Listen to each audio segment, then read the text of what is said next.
Charlotte Thompson Iserby served as the head of policy at the Department of Education during the first administration of Ronald Reagan.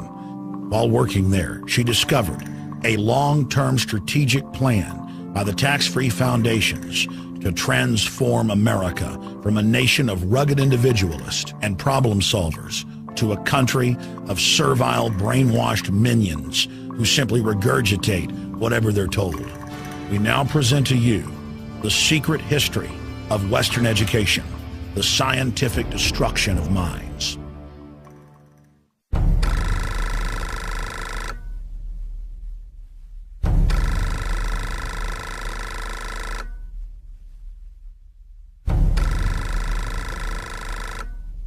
The minutes reveal that in 1910, the Carnegie trustees asked themselves this question, quote, "Is there any way known to man more effective than war to so alter the life of an entire people?" For a year, the trustees sought an effective, peaceful method to alter the life of an entire people. But ultimately, they concluded that war was the most effective way to change people. Oh, my God. World War I. Horrible war. Oh, God. I mean, it made every other war look like nothing. They sent a confidential message to President Wilson insisting that the war not be ended too quickly. After the war, the Carnegie Endowment trustees reasoned that if they could get control, here we go, of education in the United States, they would be able to prevent a return to the way of life as it had been prior to the war. And they recruited the Rockefeller Foundation to assist in such a monumental task. Education should aim at destroying free will so that pupils are thus schooled they will be incapable throughout the rest of their lives of thinking or acting otherwise than as their schoolmasters would have wished. Influences of the home are obstructive, and in order to condition students, verses set to music and repeatedly intoned are very effective. It is for a future scientist to make these maxims precise and discover exactly how much it costs per head to make children believe that snow is black.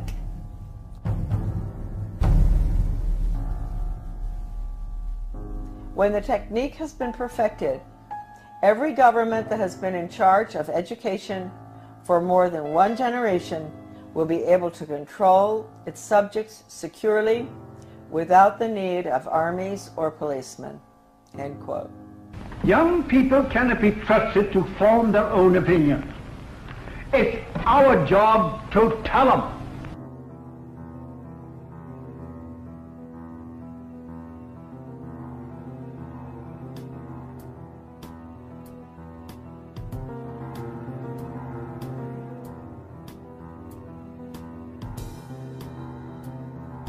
I had never intended to become involved in the battle that all of us are involved in. I had no idea anything was wrong with the way the country was going when as I was growing up, and even during my Foreign Service experience, I found myself mysteriously, I would say the good Lord works in wondrous ways, being put in spots around the world or in my country where extraordinary things were taking place under the guise of change. And we've all heard that so much, you know, from the Obama administration, Bill Clinton, he was the first one to mention change agents, etc. So for some reason I was plucked out, and I found myself being sort of pushed. My name is Charlotte Thompson Iserby. My maiden name is Thompson. My husband, who I want to give great credit to at this point, was Belgian, from the Flemish part of Belgium. I met him, I'll explain that later, in Europe when I was working at the embassy in Brussels. Without my husband's help throughout the last 30 years, certainly when we came back to Maine, my work never would have happened. And he understood beautifully. He had been highly educated in Europe, and he understood the whole plan. In fact, about 5 years after we had come back to the United States, someone gave me Gary Allen's book, None Dare Call It Conspiracy. I was on the school board, and this lady called me, and she loved the work I was doing on the school board. Of course, nobody else did, but she said, I've got a book for you. She brought it down, and I read it, and I looked at it, and I thought, I've never heard of such a thing as this. I mean, this is a conspiracy to really take over the world. Thank you, Gary Allen, who's no longer with us. And so I said to my husband, good Belgian, well-educated, do you know about this? And so he took a look and he said, yeah, sure, I know about it. I said, you know about this? You know about the Illuminati and the Bavarian conspiracy? You know about all this, the plan to implement a world order? Huh? And he said, well, yeah, I learned all that in school. And I thought, oh, okay. So thank you, Jan, wherever you are. I think that maybe you are very involved in helping all of us right now straighten out this mess. We go back. I was born in 1930. Yes, I'm getting there. My mother was from Virginia, a wonderful Southern conservative, wonderful gal. And my father came from Pennsylvania. He came from a family that in mining, and his father was a very recognized mining engineer who ultimately went out to South Africa and opened the gold mines. And my grandfather knew all these people. My grandfather was Skull and Bones. My father was a wonderful person. He was mayor of several towns on Long Island, New York, and in New Jersey, and he was a real constitutionalist. And somehow he was a member of Skull and Bones, but he didn't have anything to do with the power structure there, right? He absolutely nothing, although he did go to their meetings, and he went out to the island for retreats and all that stuff. He went to Bohemian Grove once. And so I grew up in sort of an atmosphere of, it was apolitical in a way, except for local politics, which my father was fabulous on. Anytime anybody did anything like wanted to break down local government or get rid of elected officials like regionalism does, my father would be right there with the Constitution. So anyway, I went to private schools, and I got out of prep school in Wellesley, and I decided I really didn't want to go to college. A lot of people thought it was a mistake. I wanted to go to business school instead. I was tired of somehow I had a bad feeling about things that were being pushed in the prep school. Like I was a member of World Federalists. I was falling for this junk. But somehow I didn't want to continue that. So instead of going on to Smith or Vassar or what, I went to Catherine Gibbs Business School in New York City. Wonderful, wonderful, difficult school. But I learned best grammar, how to write, accounting, shorthand, which came in very, very handy, I can assure you, especially when I was in the Department of Education. I got out, I graduated, and the Korean War was on. So I was very patriotic. My mother had always worked for the Red Cross. She was a volunteer during World War II at the mental hospitals, bringing the guys in from the war. So I heard a lot about the Red Cross, which is, I want to point out right now, changed enormously from that time. And I wish I could say in a better way. I think it does very good work. But it's connected with all the other, non-governmental, non-profit groups, and they have all been infiltrated. I signed up for Korea, that's right, but they changed my orders. At the last minute, I went to Guam. I spent a year there. My next assignment was Chitose, Hokkaido, another air base, fighter base, I think. I finished my tour. I didn't want to come home by air. I wanted to go by ship. So I decided to go. A friend of mine went with me, third class, in the bowels of the Vietnam, which was a freighter. Luckily, I was in third class. So I was down, and we had very good food, because French have good food, whether it's third class or not. Always a big bottle of wine in the middle of the table. And the people at the table were coming out of North Vietnam, coming out of North Korea, and China.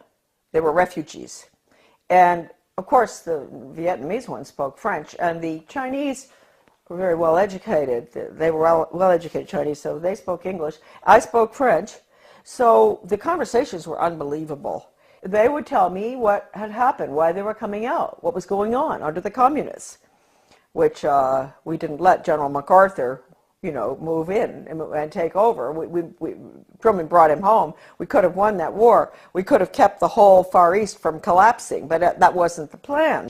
That old soldiers never die. They just fade away. This one woman was taking her daughter to Paris, to the conservatory there of music, to study piano. And she told me that her father, or grandfather, I'm not sure, was a very famous pianist in China during the Cultural Revolution, and that they cut his hands off. And so that, I never forgot that. And then the other lady, she was from Vietnam, North Vietnam, and she told me that her grandfather, they killed him because he was opposed to the communist regime, and they cut his head off and they stuck it on a pole, and they marched around town with his head on the pole, which of course was to, you know, warn the rest of the Vietnamese, keep your mouth shut. Don't go up against this regime. Then my father, he's a New York lawyer, absolutely wonderful person, great sense of humor, and I know he's skull and bones, so we have to forgive him for that. But anyway, so he says to me after, I've been gone for 2 years, mind you. This is his young daughter that he cried when I left, right? What are you doing going abroad?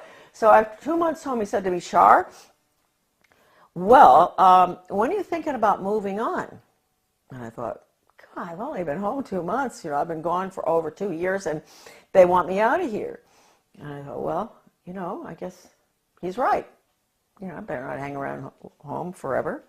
And so I went down to the State Department. I had all the background because of Catherine Gibbs. That's the best thing that ever happened. I had the credentials to get into the State Department to work for ambassadors, which I did, assistant secretaries. I worked in Washington in Soviet affairs, in Middle Eastern affairs when all the Suez Canal stuff and everything was going on.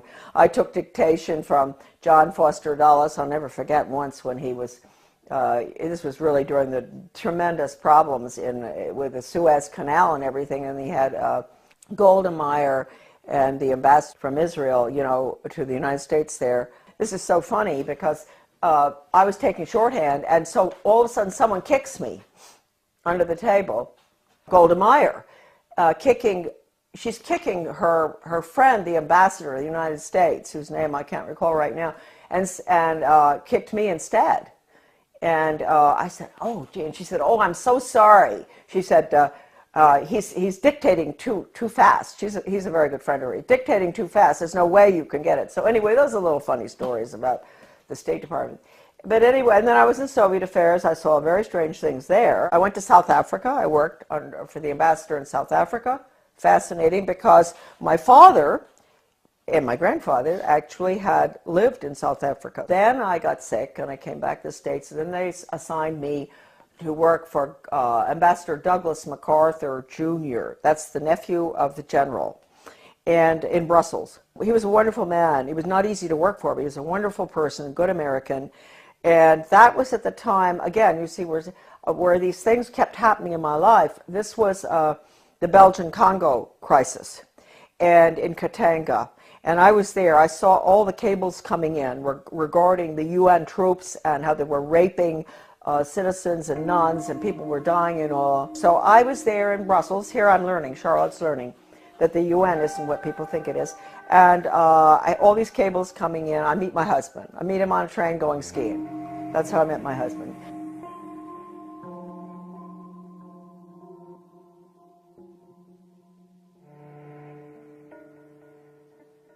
My husband and I are engaged. We subsequently get married in the United States. He comes over.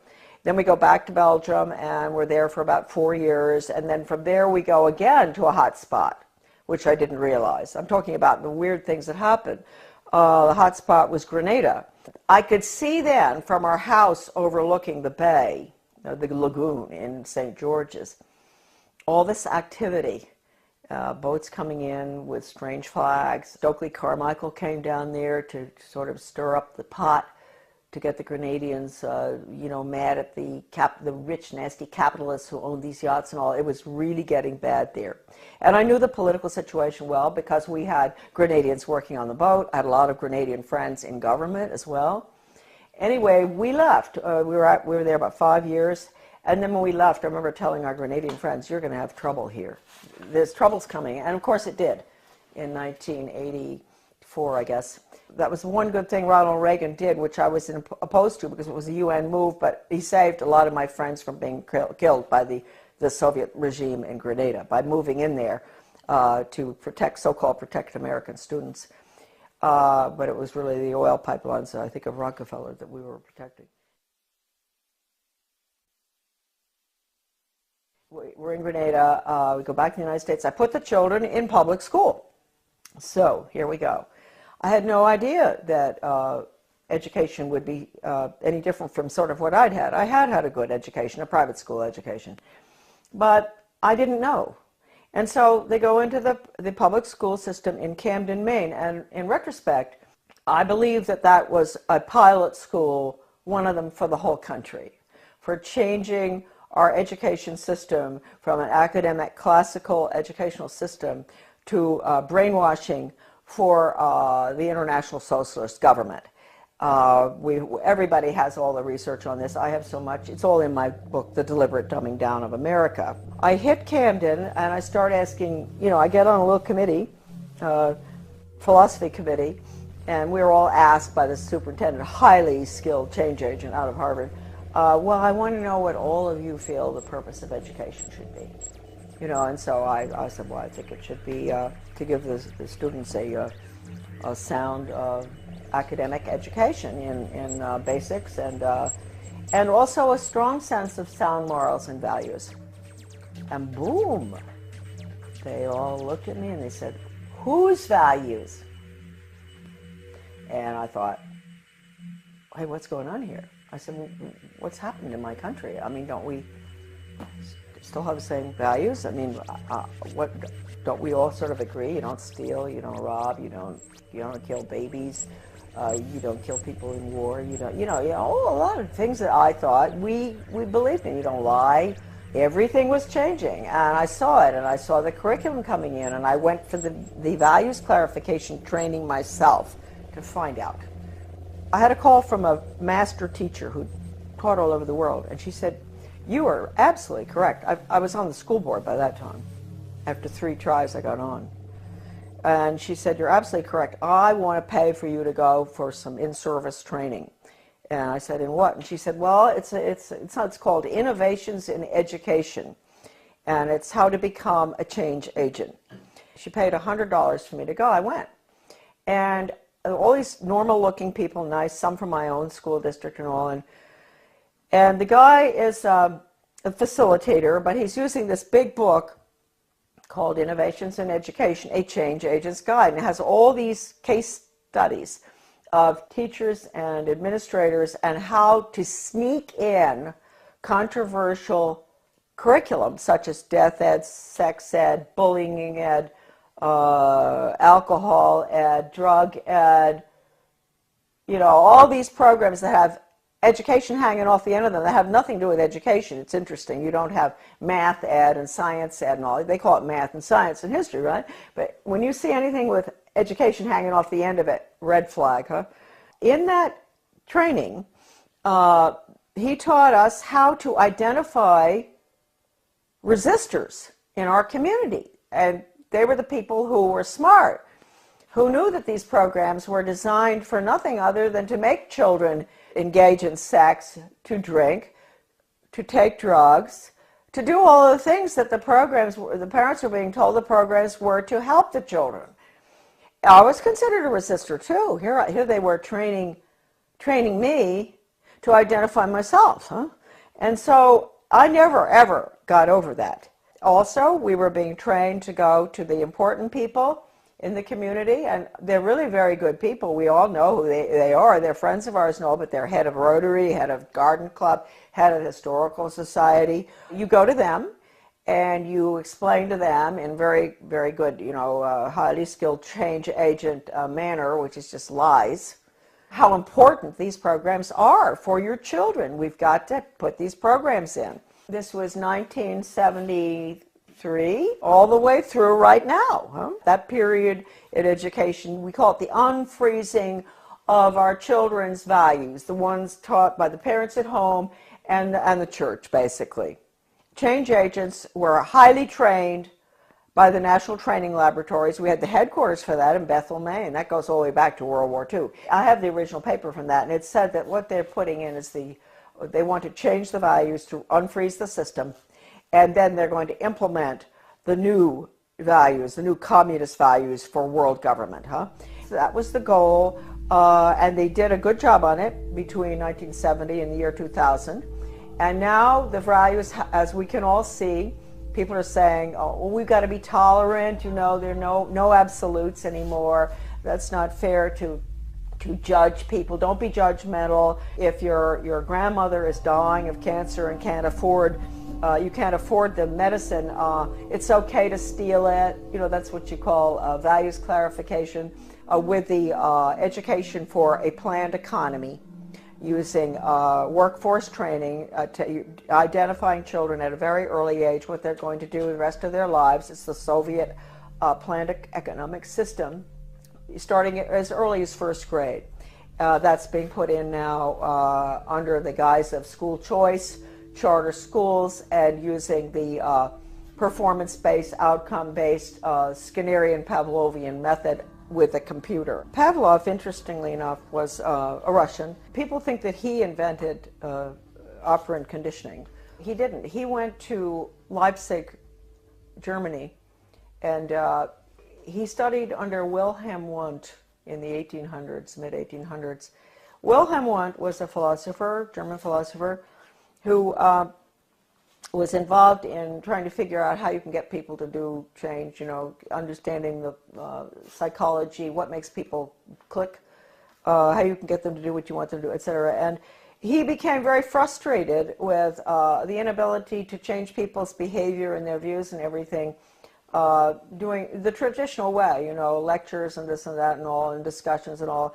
And finally, he realized that what he was dealing with was the human soul. The soul is a very difficult thing to track. It sort of floats all over the place, and it rebels, and it doesn't, it's independent.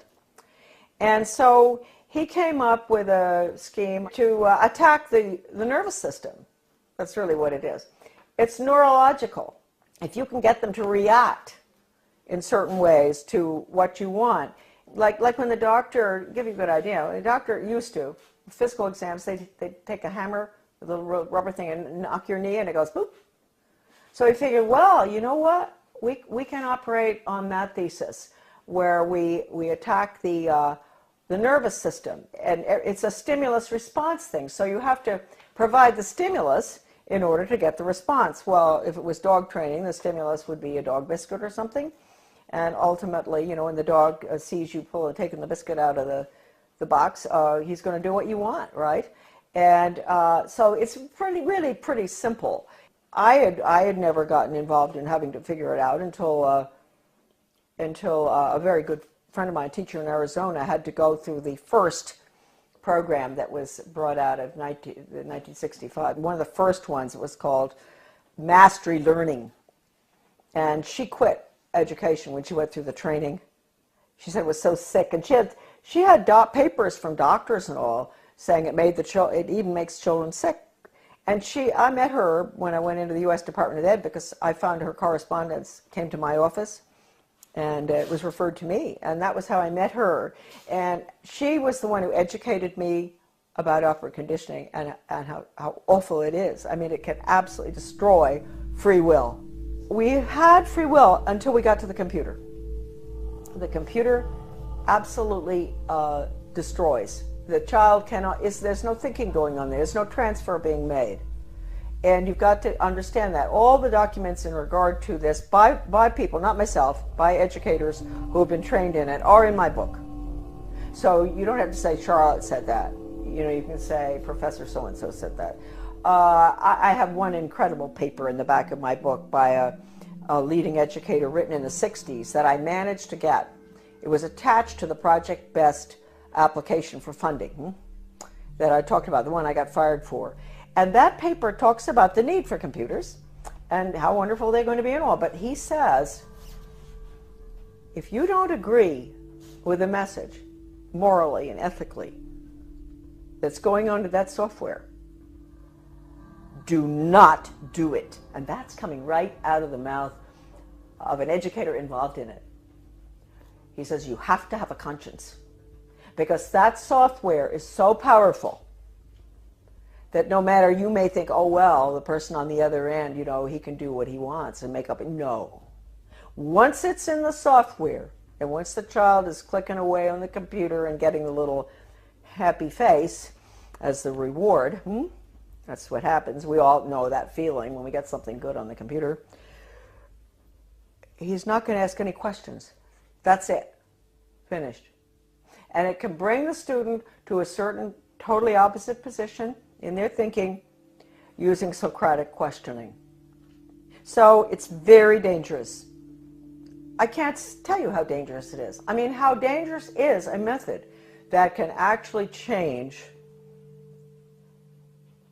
actually destroy one's conscience. That's bad news. And we were all softened up, and that's what we're looking at today. Now, the refreezing has to take place. The refreezing is going to take place with the use of the computer. Schools will be bookless. They are already some of these programs coming in. So anyway, I was on the board. I saw that. I went for the retraining. Then I got off the board, and I formed with Bettina Dobbs of Maine, a wonderful teacher and a nurse. We formed something called Guardians of Education for Maine. And we were in business for about 15 years. We did a lot of very good work. In 1980, I went to work for Ronald Reagan, and I worked there for 2 years until I was fired. Right? But I had worked hard for him from 1978 to get him elected. Right? And then in 1980, because of the work I'd done and the work in education, I got an appointment in the U.S. Department of Education. Because the people in Washington, with the conservatives, they were good back then. They're not anymore.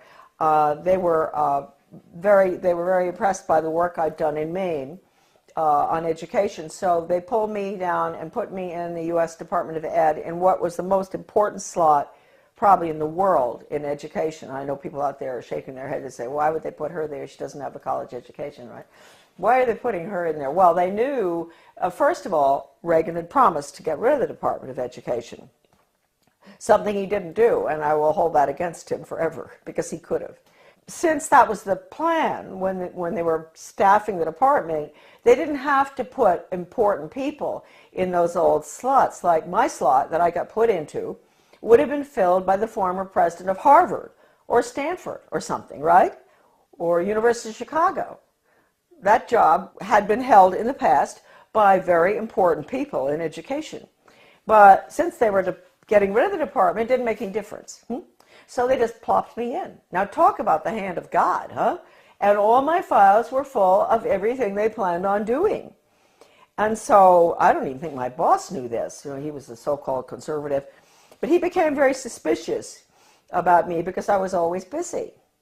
Even though I didn't have a lot of work to do from him, I was always busy because I had lots of things to read. And I would stay after work. I'd stay until 2 a.m. in the morning. When everybody was gone, I'd get into everything. Sure, if it had just been the job and all the files and everything had been whisked away by these former very important educational change agent communists, Marxists, I would not have found stuff, but all the stuff was left in the office. What I saw was so depressing. That's hardly the word. I mean, this was the education of Charlotte. It was the greatest horror story I had ever encountered. And at one point, he sent me, he wanted to get rid of me out of that office. He sent me up to the National Institute of Education, which is where all the research is performed. They send out all the grants and contracts to the universities or schools or whatever from there. I found out I was really in the belly of the beast right there, because I had access to all the computer printouts of all the grants and contracts of your money folks going out, not just across our country, but all around the world, about how to change the education system from academics to a brainwashing using Pavlovian, Skinnerian, operant conditioning computers and workforce training for the globalist economy. the corporate fascist socialist communist government that's coming right in this minute. I had a friend from Maryland who used to come and she had a huge Cadillac, and I'd get all my stuff and put it in, interesting for many people, LL bean bags. You know those big LL bean bags? Those huge ones? And I'd put all the papers in there, and at lunchtime we'd meet uptown for lunch. She'd come in, marvelous gal, Australian, who I absolutely love, probably one of the finest Americans who ever, she was Australian, but she did more for our country than anybody I've ever known. Brilliant. We'd meet, dump the stuff in her car, go have lunch. She'd take it home. She'd get some of it out to the people across the country.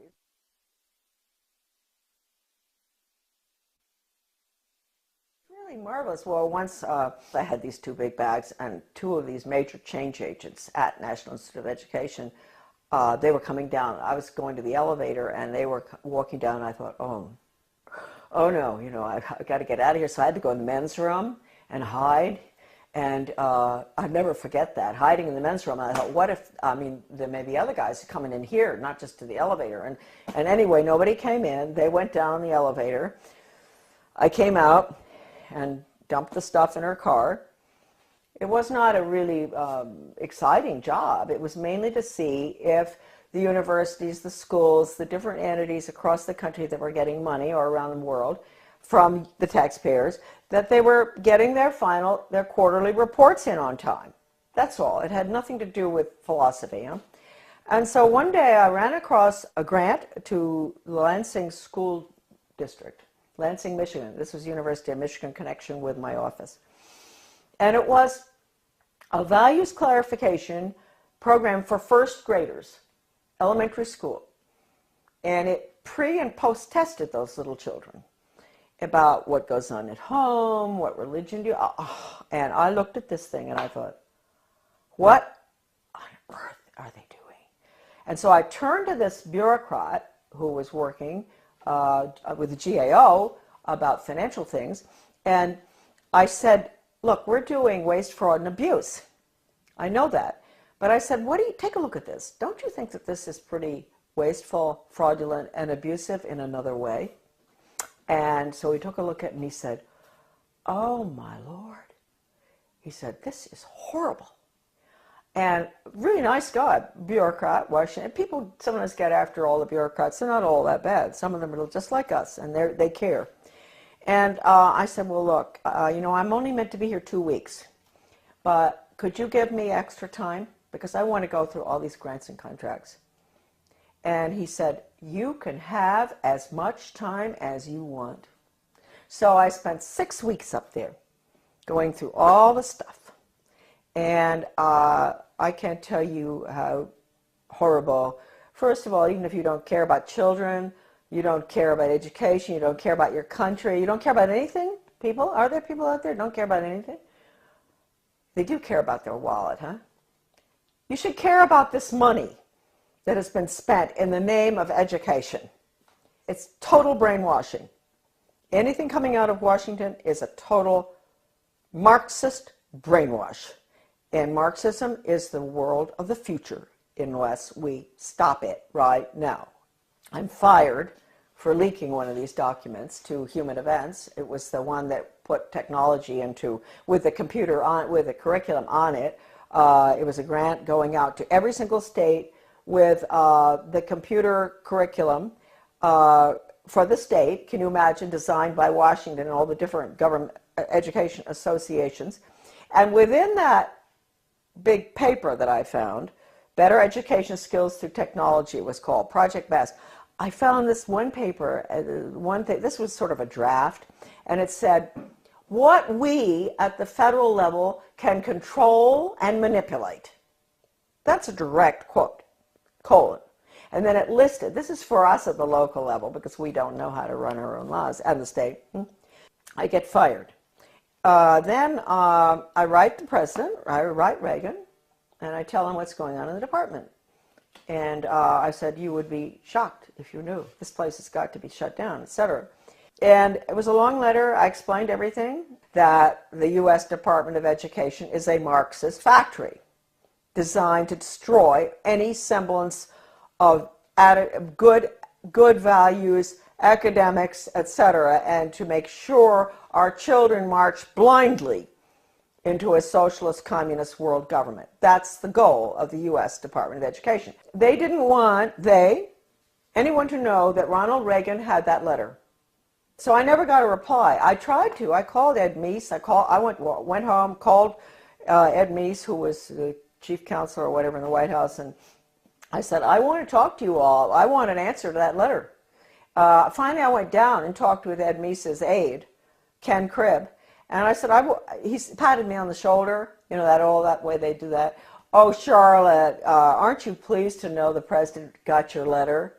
That's an admission right there. I know he got it because John Lofton, a journalist at that time in Washington, called his office, the White House, back in 1983 or something, and asked. And they said, yes, it's on his desk, and he's marked it up. So let's get that straight. He had it. The purpose of that letter was to make sure that that department is abolished and the American public education is returned to its original status, run at the local level and with elected school board members and with no influence whatsoever from the federal or international level. That's how it should be. It was the best education system in the world. That's what I was asking for. Anyway, it didn't happen. That letter to Reagan, again, is on my website, Deliberate Dumbing Down, under a PDF. I wrote in 1985 a book called Back to Basics Reform or Skinnerian International Curriculum. And to make sure people read this little 39-pager, I decided to put an asterisk so that they didn't really have to read it. I put an asterisk which said, necessary for United States participation in a one-world socialist government plan for the early years of the 21st century. When the conservatives, the neocons, let's call them that, not Goldwater people, when the neoconservatives, Heritage Foundation, all of those groups, I'm sorry folks, when they saw that book, they boycotted it. They boycotted that book, which told Americans exactly what I just told all of you, what I'd seen, and that we had to get rid of the department. It all happened under Ronald Reagan. You call it what you want, corporate fascism, socialism, communism, planned economy. You call it what you want. What is it? It's really, it's horrible. Your children have no upward mobility whatsoever. I told you earlier. I said, yeah, they're put into a slot early on. The government and the schools, they decide what your child is capable of doing the rest of his life.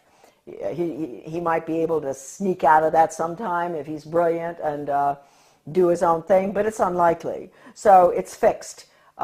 This is the end of upward mobility for our children, end of freedom for this country.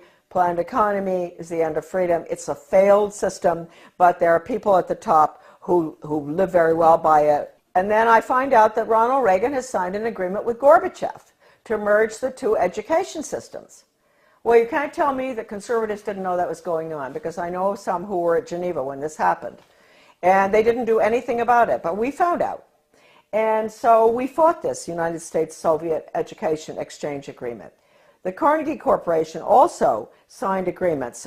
Basically, most of that was to do with computers and technology and critical thinking for little elementary school children. Those agreements were signed. We raised $5,000 to put an ad in the Washington Times to expose that. It was called Educate is Worse Than Watergate or something. And but again, we got no support because that information wasn't meant to get out. Then, about 4 years after the fact, my little article was called Soviets in the Classroom, America's Latest Education Fad, that nobody would touch. The conservatives, all the different conservative groups, media and all, would not publish it. And all of a sudden I got a phone call from a wonderful man by the name of Robert Morris. He was a judge from New Jersey. He calls and he said, I'm now the president of America's Future. And I had tried to get this article published by America's Future, Soviets in the Classroom.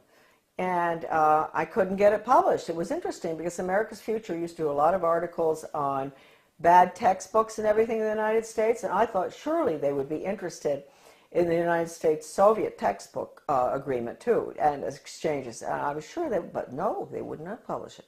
So this Marx, Bob Morris, became president. He found my article in a drawer in the desk that was left there, the manuscript. And he read it and he thought, oh, what is this? Can you imagine? He's a leading conservative himself, very important person. He had not heard about it. He had not heard what Reagan had done. It's happened ever since 1958 when the first agreement was signed by Eisenhower with the Soviet Union at the peak of the Cold War.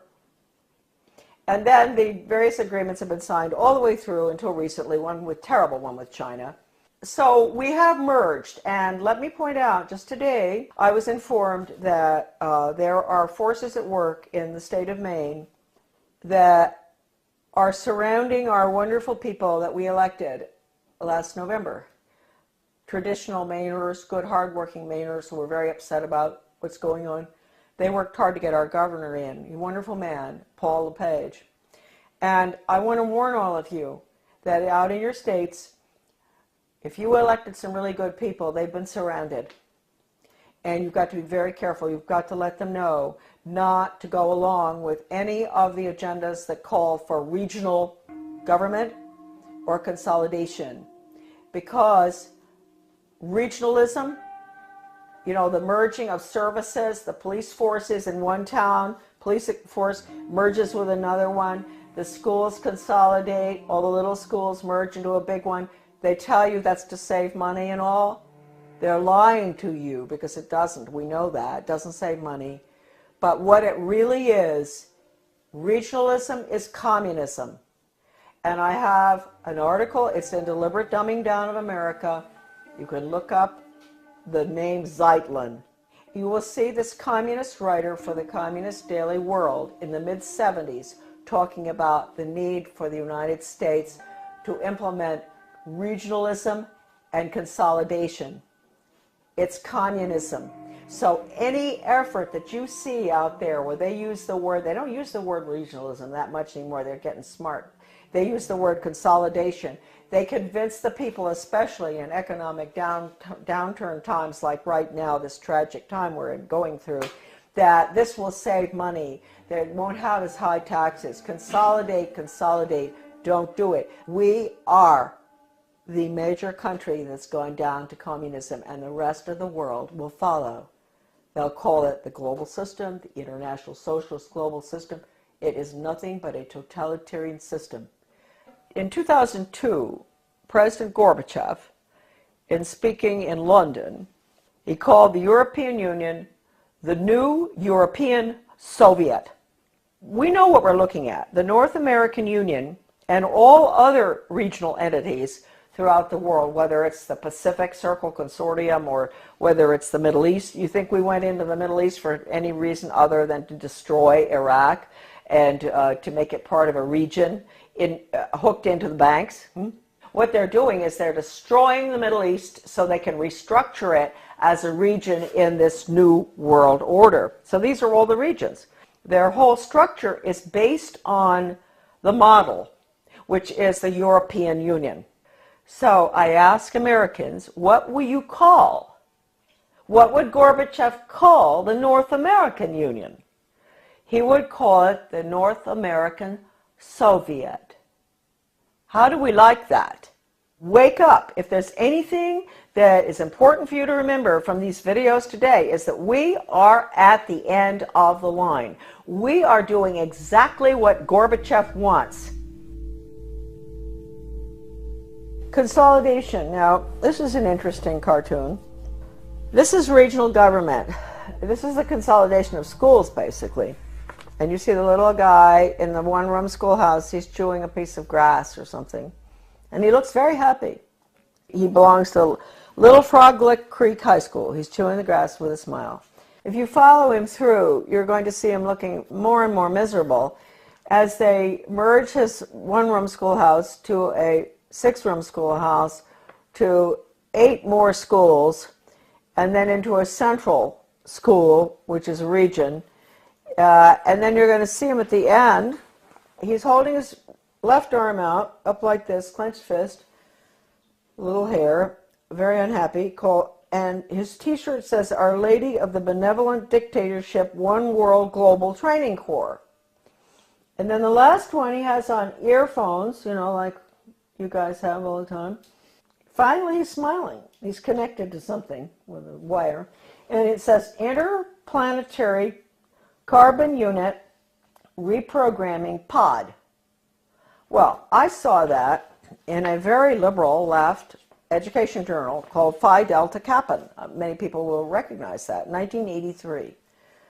The title of it is Consolidation, going from the small school to the central regionalized school, and which is what regional government is all about. And you know, you can get rid of all the parochial views that the children have in the little school where the parents can go, you know, school board meetings just across the street, the school, and all the parents know each other, the teacher, you know, it's a lovely atmosphere.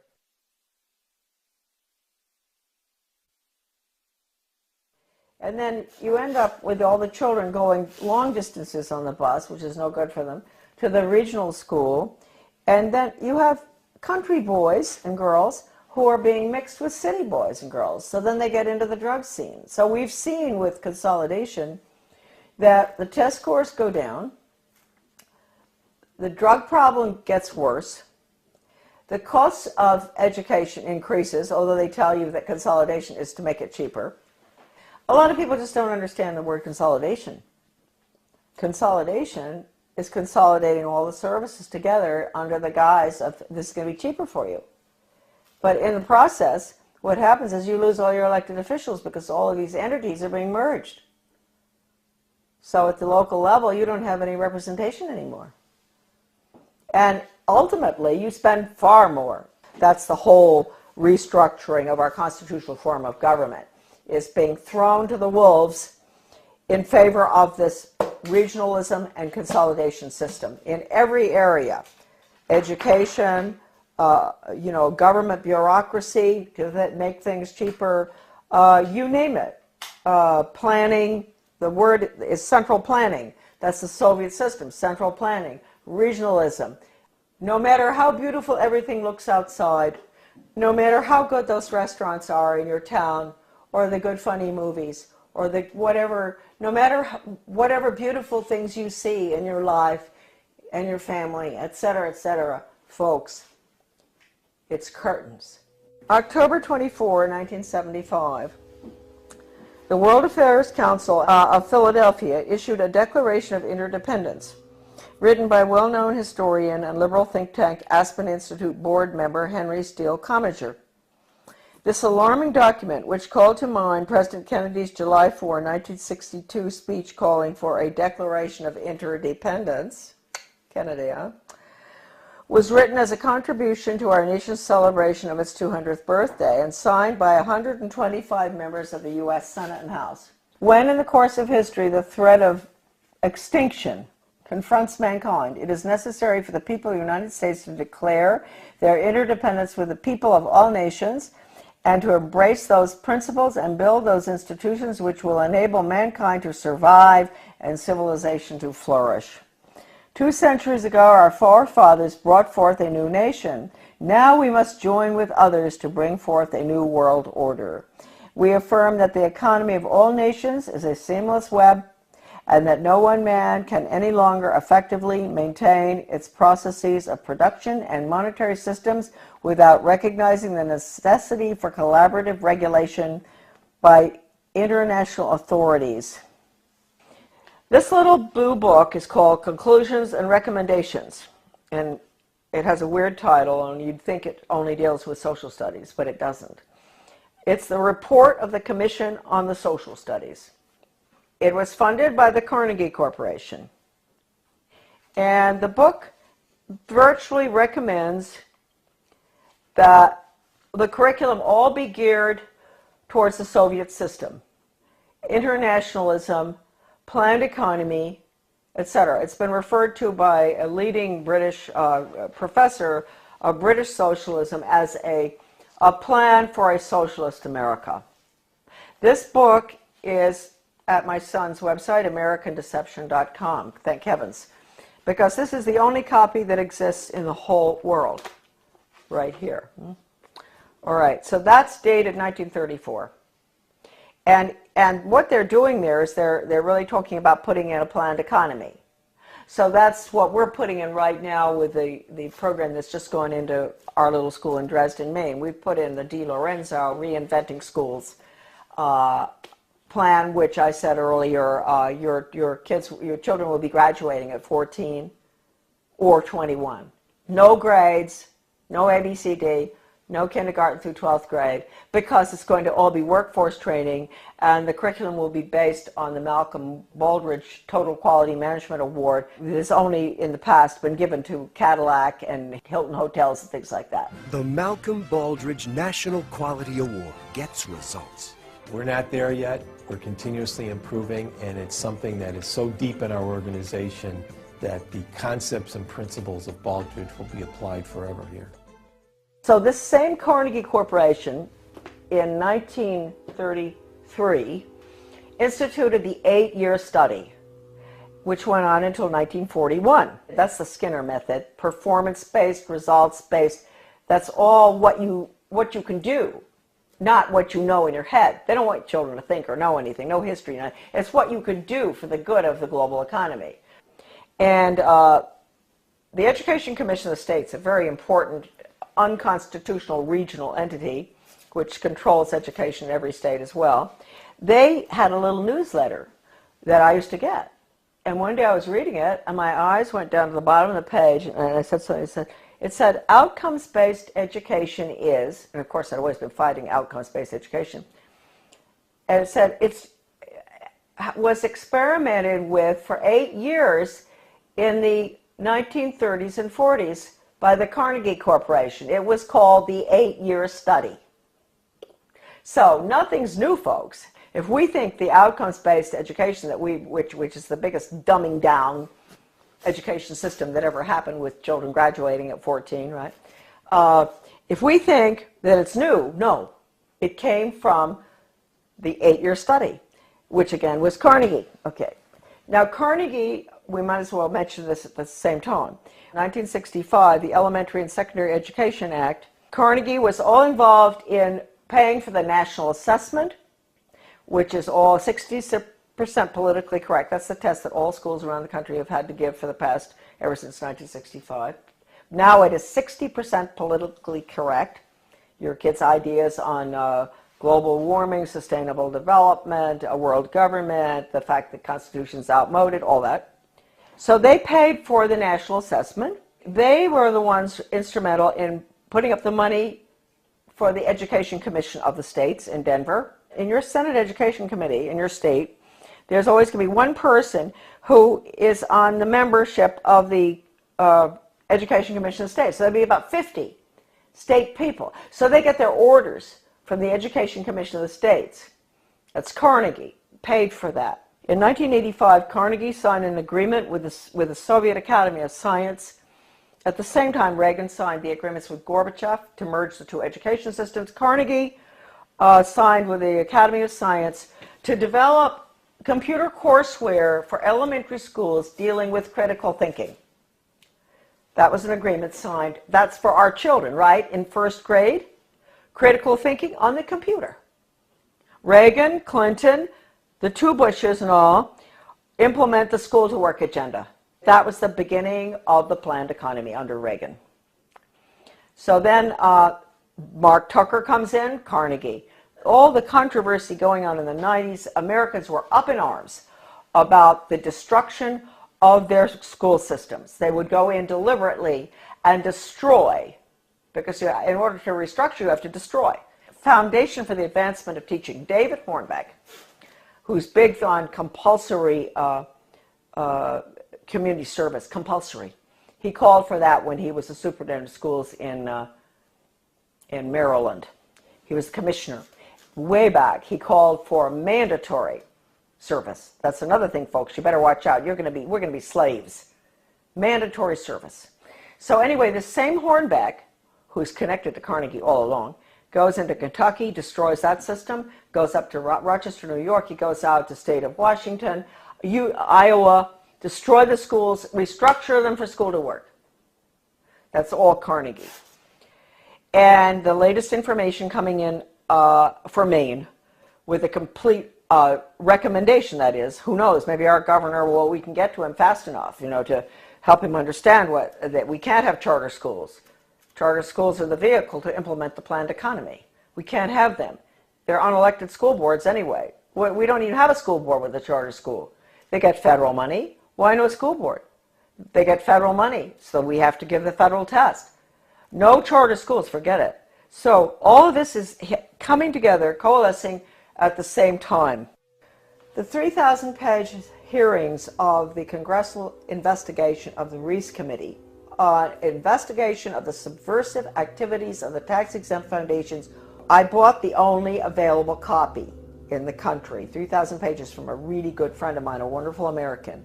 He had been offered any amount of money for that 20 years ago by one of the minions of the tax-exempt foundations. They did not want that copy to be floating around.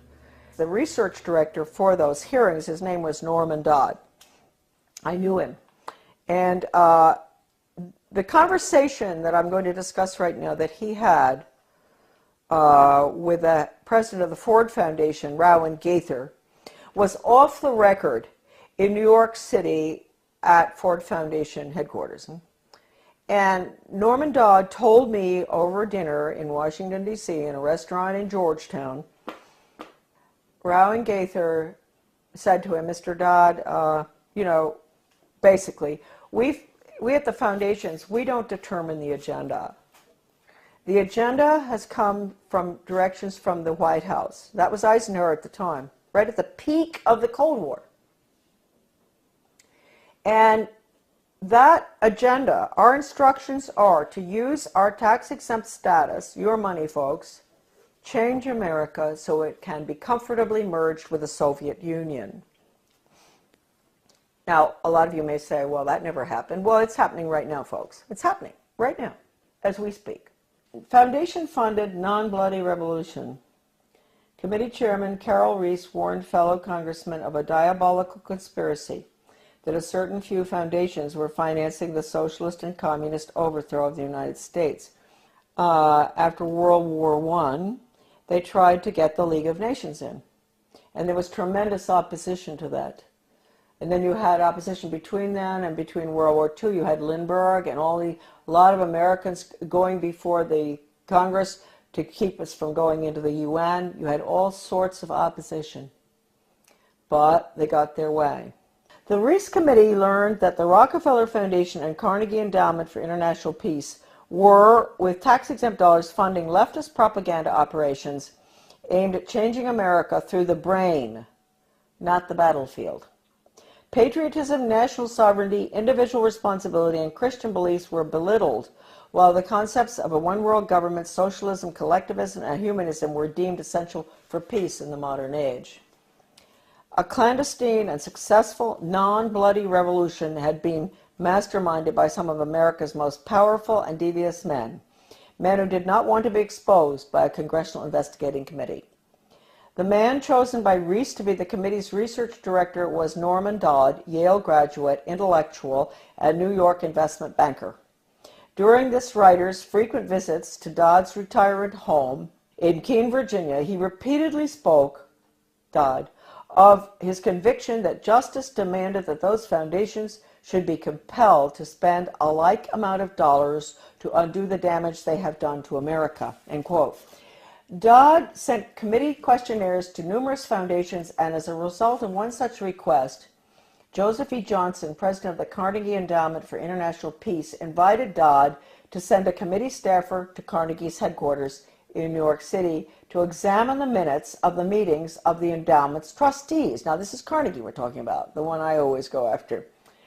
These minutes had long since been stored away in a warehouse, and obviously Johnson, who was a close friend of former Carnegie president and Soviet spy Alger Hiss, had no idea what was in them. Don't forget, Alger Hiss headed up the UN in San Francisco. He was the head of the whole thing, world government.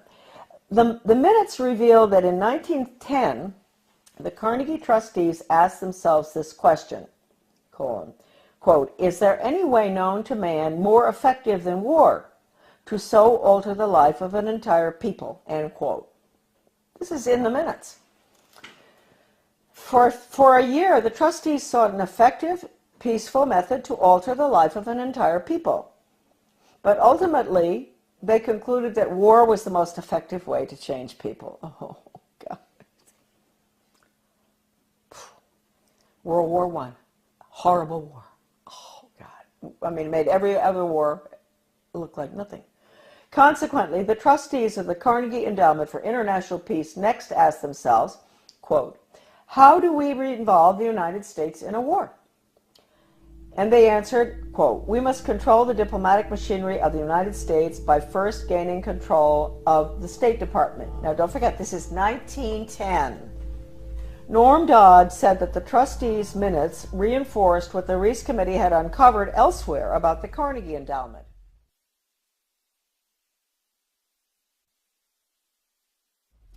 That it had already become a powerful policy-making force inside the State Department. During those early years of the Carnegie Endowment, war clouds were already forming over Europe, and the opportunity for the enactment of their plan was drawing near.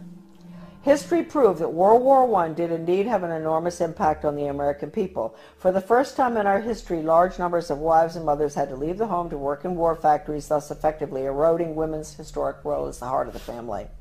The sanctity of the family itself was placed in jeopardy. Life in America was so thoroughly changed that, according to Norman Dodd, quote, the trustees had the brashness to congratulate themselves on the wisdom and validity of their original decision, end quote.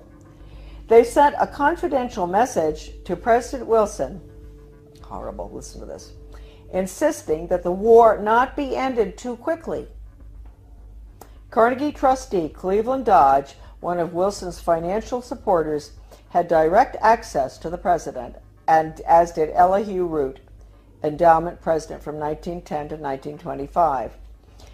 After the war, the Carnegie Endowment trustees reasoned that if they could get control, here we go, of education in the United States, they would be able to prevent a return to the way of life as it had been prior to the war.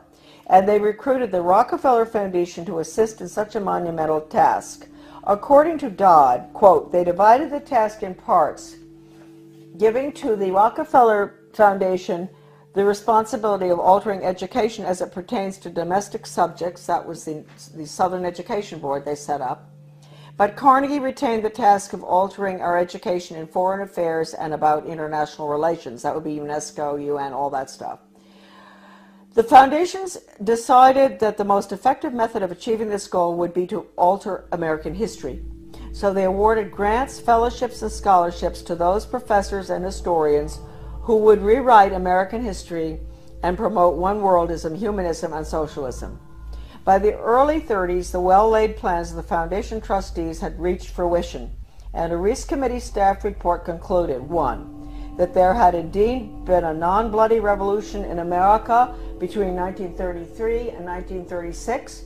2, that a certain few foundations had funded efforts to change the beliefs of the American people through education and propaganda. And 3, that these revolutionary changes had been accepted without resistance.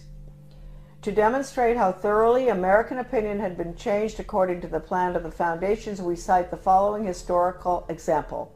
At the end of World War I, Woodrow Wilson and his shadowy alter ego, Colonel Edward M. House, tried to sell the U.S. Senate and the American people on the idea of the League of Nations.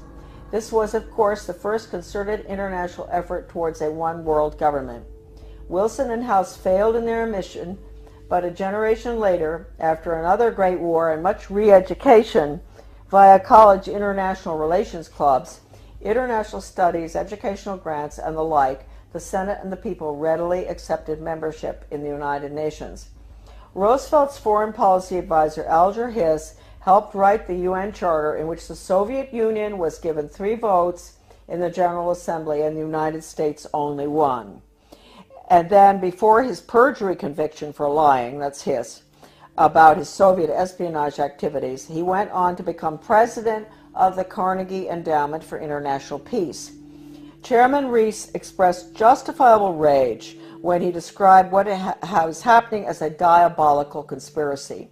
The conspirators had left little to chance. Those congressional investigations of the early 50s into tax-exempt foundations were mandated by the House of Representatives in a resolution stating, quote, "The committee is authorized and directed to conduct a full and complete investigation to determine which of such foundations and organizations are using their resources for un-American and subversive activities, for political purposes, propaganda, or attempts to influence legislation." Now, folks, I want to tell you, the 3,000 pages of testimony, Reese Committee hearings, is at my son's website, AmericanDeception.com. The person I bought the hearings from, the transcript, was offered 20 years ago any amount of money for that 3,000 pages. The foundations wanted it back. It was the only copy left available. And he would not sell it to them. So my friend sold it to me. My friend knew Norman Dodd very well. He sold it to me for $3,000, which is really cheap. All right, a dollar a page. He'd been offered any amount. They said, "We'll pay you anything. You name it, anything. We want that copy." So it's now on the web for everybody to read. All right, now we'll continue. The congressional investigations, right. To determine which of such foundations and organizations are using their resources for un-American and subversive activities, for political purposes, propaganda, or attempts to influence legislation. The tax-exempt status granted to foundations by the Congress of the United States is a special and powerful privilege subsidized by the American taxpayer. Therefore, Congress has not only the authority but also the obligation to investigate how tax-exempt funds are spent. This should be the next investigation. Ron Paul should do this one, after the Federal Reserve. The Ford Foundation, largest of all the foundations, balked when it received a preliminary questionnaire from the Reese Committee. H. Rowan Gaither, president of the multi-billion-dollar foundation, summoned committee research director Dodd to foundation offices in New York City. At the meeting, Gaither asked, "Mr. Dodd, we invited you to come here because we thought that perhaps off the record." You see, that's why it's not in the transcript of the hearings, what I'm reading you now. This was off the record in the office in New York City. "We invited you here because we thought that perhaps off the record you would be kind enough to tell us why the Congress is interested in the operations of foundations such as ours." Gaither answered his own rhetorical question with a startling admission. "Mr. Dodd, all of us here at the policy-making level of the foundation have at one time or another served in the OSS, the Office of Strategic Services, the forerunner of the CIA, or the European Economic Administration, operating under directives from the White House. We operate under those same directives. The substance of the directives under which we operate is that we shall use our grant-making power to so alter life in the United States that we can be comfortably merged with the Soviet Union." End quote. Stunned, Dodd finally replied, quote, "Why don't you tell the American people what you just told me? And you could save the taxpayers thousands of dollars set aside for this investigation." Gaither responded, "Mr. Dodd, we wouldn't think of doing that." In public, of course, Gaither never admitted what he had revealed in private. However, on numerous public occasions, Norman Dodd repeated what Gaither had said and was neither sued by Gaither nor challenged by the Ford Foundation. The latest article that I've written with Debbie Niwa, a wonderful researcher, a magnificent person and brilliant, did all the graphics and formatting and a lot of her own research as well on change agents and how they brought Americans to have a totally different mindset using all the sensitivity training. Debbie had some fantastic research of hers is in that article. As well as at the end of writing it, we came across extraordinary quotes from C.S. Lewis, who points out that if you substitute workforce training for education, that's the end of civilization. It's the end of the human being as an entity opposed to being an animal. It's the end of the human soul. It's the end of the conscience. And we have all of the evidence from educators and change agents, articles saying that the computer is fantastic for changing values. An educator with the World Institute for Computer Assisted Instruction, his name is Dustin Houston, where he talks about, won't it be wonderful when the child in the smallest school, most remote area in the country can have the curriculum developed by the world's finest psychologists, and nobody can get between that child and the curriculum. Parents, wake up. That means you, parents, you can't get between the child and that curriculum. You can't control anything anymore. You've lost it. This is going in right now. And they say this works too. What works? I always wondered when I saw this stuff titled What Works in the U.S. Department of Ed, and I didn't pay too much attention. And one day I picked it up, something, and what works? Yeah, dog training works. If you reinforce, if you give rewards and all. And mind you, folks, the rewards are being passed out galore all over our country now, not just in education. In my former town of Bath, the police, the community-oriented policing system, the police are giving rewards to citizens who do good deeds. They give them a little medal. They see them help an older lady across the street who has groceries. The police determine what the good deed is. She gets a medal. That's a reward. That's conditioning. That's operant conditioning. You can end up with a society that never does anything for the sake of it being right. And they're never going to take a stand against anything unless it's approved by the government. So that's going to be the result of operant conditioning. It's throughout our community right now. The Secretary of Education, Arne Duncan, when he was in Chicago, with the Chicago schools, he even recommended paying students for good grades. Now, that's why teachers are up in arms about merit pay, performance-based pay. That's the same thing.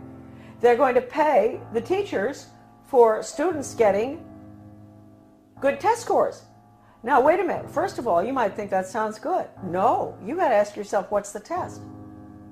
It's hard to believe that anybody would deliberately do this to children, but they are. They're evil people, and their agenda has been evil ever since this book was written. This is it. Proofs of a Conspiracy by John Robison, great Scottish scholar. Back in 1798, he was a Scottish Freemason, and he went to France and studied, French Orient Masonry, and was so shocked by what he saw, it was so much worse than the Scottish Rite, that he went back and wrote that book, which he actually did give a copy to George Washington. That book is like a global education textbook being used in the American schools right now. It talks about 1798. This is after the French Revolution. Get rid of royalty, get rid of religion, get rid of the family. That's basically what's in the book. They talk about dropping borders. Sounds just like a global ed curriculum. Turning the children against their parents. It's pure communism. That's why I say that now, basically the only thing that we can do, certainly with education, which is being turned into nothing but corporate school-to-work agenda, using the Soviet-Cuban Polytech system where they pull the children out, send them over to the cigar factory, at noon to learn how to make cigars. The same thing here. That's being put in. It's been in the works for 30 years. The nail is going in the coffin right now. It's coming out of Europe. It's the program that's going through Maine right now is called Reinventing Education. Di Lorenzo. This is all in my article, The Death of Free Will. All of this documentation about the final nail in the coffin, which will be school to work across the board for global corporate profits. Our children are nothing but human resources and guinea pigs to be trained like animals. Animal training using Pavlov, Skinner, all of which was brought into the United States by, we'll get on to, the order at Skull and Bones.